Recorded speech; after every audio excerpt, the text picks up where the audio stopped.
Chào mừng các bạn đã quay trở lại với kênh Thế giới hôm nay.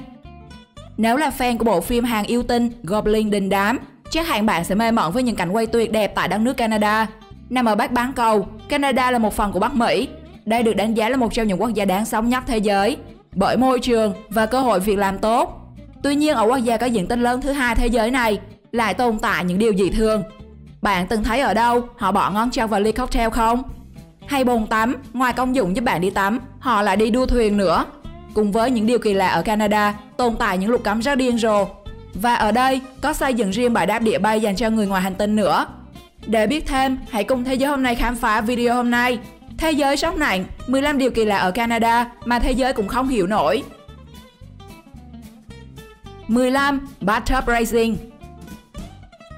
Nếu bạn nghĩ rằng bồn tắm chỉ dùng để vệ sinh cá nhân, thì cư dân ở Nanaimo, ở Canada lại dùng để làm phương tiện cho một cuộc đua hết sức độc lạ. Cuộc đua bồn tắm được tổ chức lần đầu vào năm 1967, với lộ trình đi từ Nanaimo đến Vancouver khoảng 58 km. Trong năm đầu tiên, gần 200 người đã tham gia cuộc đua và chỉ 48 người thực sự hoàn thành nó.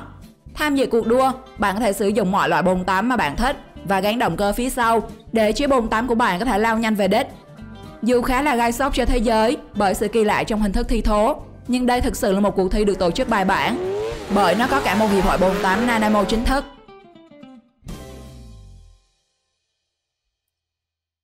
14. Sourdough Cocktail. Nếu nghĩ rượu rán Việt Nam là món đồ uống kinh dị, có lẽ bạn vẫn chưa nhìn thấy người ta ngâm cocktail với ngón chân người ở xứ sở lá phong. Câu chuyện tưởng như đùa này hoàn toàn có thật đấy các bạn. Tại một khách sạn có tên Downtown Hotel nằm tại thành phố Dawson, Yukon, Canada, có phục vụ một món cocktail mà chỉ cần nhìn thấy thôi, người yêu bóng vía đã rợn cả người. Nó có tên Sourdough Cocktail, tạm dịch là cocktail ngón chân ngâm chua. What the hell? Với thành phần chính là một ngón chân người được thả bồng bềnh trong ly đồ uống. Để làm ra món Sourdough Cocktail này, ngón chân người tất nhiên là phải được cắt lìa khỏi bàn chân người trước, rồi phơi khô và bảo quản trong muối. Và những ngón chân này chủ yếu bị cắt là do tai nạn lao động, chứ không phải tự dưng mà người ta cắt đâu nhé. Khi các khách yêu cầu, ngón chân sẽ được vớt ra, cho vào ly, rồi rót thêm bất kỳ món đồ uống nào mà họ thích. Bạn sẽ phải trả khoảng 12 đô, hơn 267.000 đồng cho một ly cocktail, nhưng chỉ được uống nước, còn ngón chân thì phải trả lại. Còn người nào thấy ngón chân thèm quá quất luôn thì phải để lại 2.500 đô tiền phạt đấy.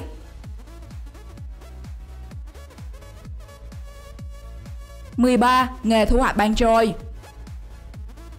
Chắc hẳn nhiều quốc gia có biển sẽ phải bái Canada làm sư phụ, bởi một công việc mà không ai ngờ tới, nhưng lại mang đến nguồn thu nhập khủng cho người dân Canada, đó là thu hoạch ban trôi.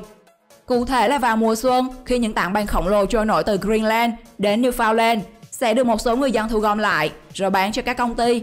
Họ sử dụng ban trôi trong các sản phẩm như rượu vang, vodka, bia và các sản phẩm chăm sóc da. Bởi ban trôi được xem là nguồn nước tinh khiết tự nhiên tuyệt vời nhất hành tinh, nên được sử dụng để sản xuất các sản phẩm thân thiện với môi trường, đặc biệt trong loạt sản phẩm chăm sóc da. 12. Cảnh sát Canada. Cảnh sát Canada được đánh giá là dễ thương và tử tế nhất thế giới. Điều này có lẽ được tạo nên từ tính cách lịch sự trên mức bình thường của người Canada. Trước giờ làm việc, cảnh sát Canada thường ngồi thiền hay ngồi nghe các nhà sư thuyết giảng Phật Pháp. Có lẽ chính vì thế mà họ không như cảnh sát ở các nước khác trên thế giới, luôn thể hiện sự đáng sợ, hung tợn và quyền lực của mình. Thay vào đó, trong đời sống, các viên chức cảnh sát Canada luôn có những hành động thân thiện khó tin mà bạn không thể thấy ở đâu trên thế giới. Nếu bạn làm việc tốt, họ sẽ tặng bạn những tấm vé tích cực nhằm khuyến khích bạn làm nhiều việc tốt hơn nữa. Đôi khi bạn sẽ bất ngờ khi được cảnh sát đến tặng xe tặng quà nhân dịp các lễ như Noel. Chắc chắn ai cũng sẽ cảm thấy ấm lòng với những hành động có 102 này.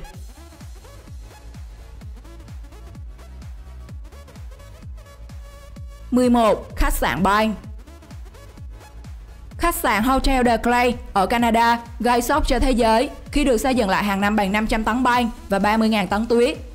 Đến đây bạn sẽ có cảm giác như được bước vào câu chuyện cổ tích nổi tiếng Bà Chúa Tuyết hay lâu đài banh của phim hoạt hình Frozen. Vì làm hoàn toàn từ banh nên khách sạn này chỉ tồn tại trong khoảng 3 đến 4 tháng của mùa đông. Nó có tổng cộng 44 phòng. Không gian và giường trong phòng đều được điêu khắc với nhiều chủ đề khác nhau. Và tất nhiên là bạn có thể ngủ trên chiếc giường banh giá đã được lót ván gỗ, phủ nệm trang ấm áp. Giá cho một đêm duy nhất tại khách sạn là 200 đô, khoảng 4.600.000 đồng. Không biết các bạn nào muốn trải nghiệm cảm giác làm nữ hoàng băng giá không nhỉ? Hãy comment trong phần bình luận cho mình biết nhé. 10. Bãi đáp UFO. Canada là nước đầu tiên trên thế giới có bãi đáp UFO. Các bạn không nhầm đâu, ở St. Paul, tỉnh Alberta, Canada, người ta đã cho xây dựng một bãi đáp riêng dành cho UFO. Điều này thật sự là bạn chỉ có thể bắt gặp tại đất nước lá phong mà thôi.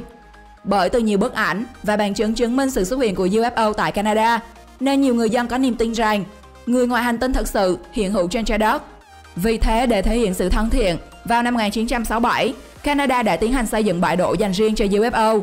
Tuy nhiên cho đến tận ngày nay, thì nơi đây vẫn chưa có được vị khách thực thụ nào, mà toàn là khách du lịch con người đến tham quan. 9. Thế giới rắn. Canada tựa như một hành tinh rắn, với số lượng đông đúc đến nỗi có thể trở thành ác mộng với những người yếu tim. Cụ thể là tại thị trấn Narcisse, tỉnh Manitoba, Canada.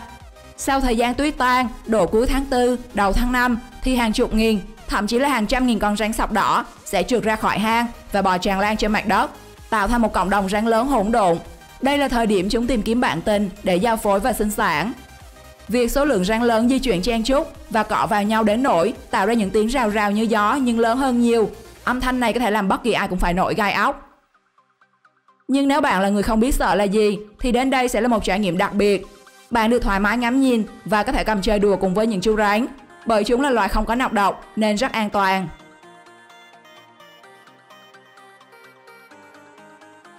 8. Đạo luật xin lỗi. Phải nói là tìm mọi mắt mới ra một người tính xấu ở xứ sở lá phong. Có nhiều câu chuyện dễ thương và hài hước về sự tử tế và phép lịch sự của người Canada. Chỉ có ở Canada mới có chuyện một tên trộm viết giấy để lại xin lỗi gia chủ vì đã đột nhập kiếm thức ăn và làm bừa bộn căn phòng. Và các bạn cũng biết rồi đấy, người Canada rất lịch sự. Họ không thích cãi nhau, họ tự động nói xin lỗi vì bất cứ điều gì, kể cả khi người đối diện mới là người sai. Chính vì điều này mà đạo luật xin lỗi đã được chính phủ Canada thông qua vào năm 2009. Theo quy định của đạo luật thì lời xin lỗi thể hiện sự hối hận không được chấp nhận ở tòa án. Nghĩa là bạn nói ở đâu cũng được, nhưng ở tòa án thì miễn xin lỗi nhé. 7. Cấm mặc áo thun. Bất kỳ quốc gia nào cũng đều có những nét riêng biệt với nền văn hóa đặc sắc và những luật cấm có phần hơi lạ đời với các quốc gia khác. Hiển nhiên Canada cũng không ngoại lệ. Tại thành phố Halifax, tỉnh Nova Scotia của Canada có quy định các tài xế taxi không được phép mặc áo cộc tay không cổ. Họ có thể mặc áo sơ mi hoặc áo cánh kiểu quân sự có cổ và tay áo, quần dài xếp ly hoặc quần ngố lịch sự, phải mang giày và tất. Ngay cả tài xế là phụ nữ cũng vậy. Họ tuyệt đối không được mặc áo thun trong lúc thực hiện công việc. Nguyên nhân của luật cấm này thì thế giới hôm nay cũng đành bó tay. Bạn nào biết thì comment bên dưới phần bình luận cho mọi người tham khảo nhé. 6. Cấm phép thuật. Các hoạt động tà giáo, mê tín dị đoan đều sẽ bị phạt nặng theo bộ luật hình sự ở Canada.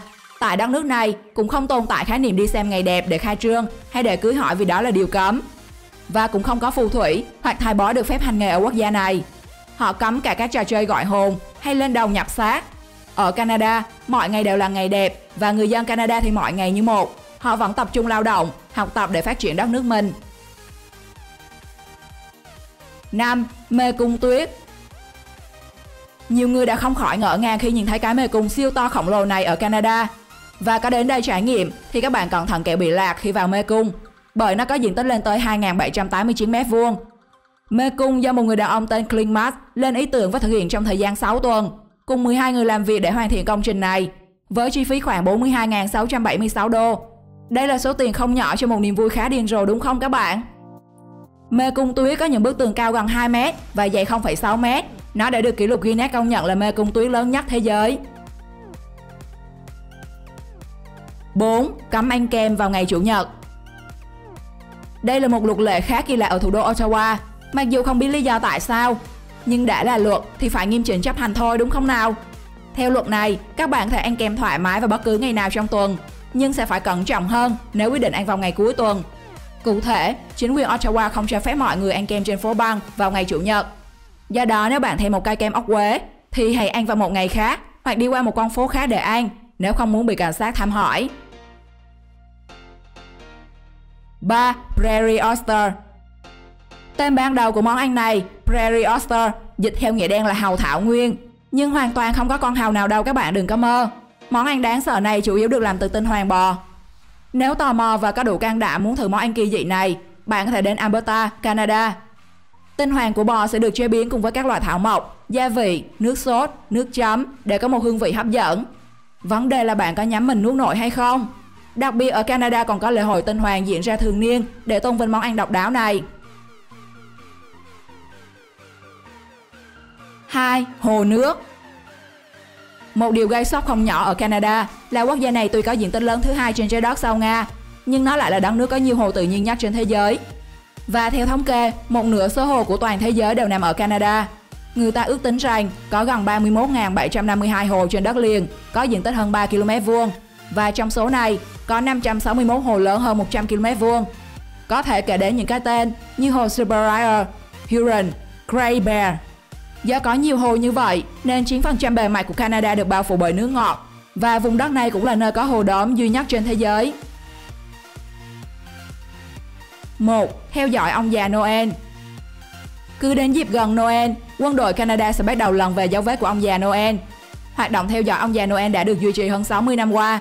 Quân đội Canada đồng thời sử dụng các hệ thống radar cường độ mạnh và vệ tinh quan sát để dò tìm đường đi của đoàn xe tuần lộc. Cả máy bay chiến đấu cũng được huy động để dò tìm đường bay của ông già Noel. Song song với hoạt động dò tìm, bắt nguồn từ ý tốt chăm lo cho những đứa trẻ trong ngày Giáng sinh, quân đội Canada còn lập hẳn website để những đứa trẻ có thể theo dõi hành tung và vị trí chính xác của ông già Noel. Chính phủ Canada cũng mở không phận để ông già Noel thực hiện mọi hành trình của mình, mang những món quà Giáng sinh ý nghĩa đến với mỗi gia đình. Theo bạn, có ông già Noel ngoài đời thật hay không?